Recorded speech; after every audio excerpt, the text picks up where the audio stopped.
تلنگانہ کے آصف آباد ضلع میں Telangana Urdu working journalist federation unit کی جانب سے اردو صحافت کا 200 سالہ جشن منایا گیا۔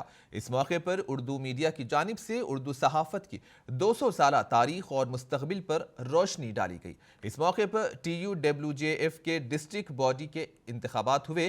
سابق رکن پریس کونسل آف انڈیا اور TUWJF کے ریاستی صدر MA ماجد نے نومنتخب مرزا سلیم بیگ کو آصف آباد ضلع صدر اور محمد ماجد اقبال ضلع جنرل سیکریٹری و دیگر صحافیوں کے انتخاب پر مبارکباد پیش کی۔ اس پروگرام میں اردو صحافیوں کی ایک بڑی تعداد بھی موجود تھی۔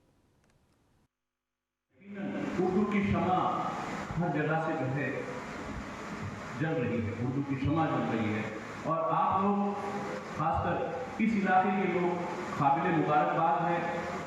حالانکہ اردو صحافت سے آپ کو کچھ ملنے والا نہیں ہے، نہ تو کوئی آمدنی آنے والی ہے، نہ ہی کوئی بڑا آپ کو مستقبل اردو کے ذریعے ہونے والا نہیں ہے، لیکن ایک محبت، ایک تجسس، ایک فکر، وہ آپ کو یہاں جمع کیا۔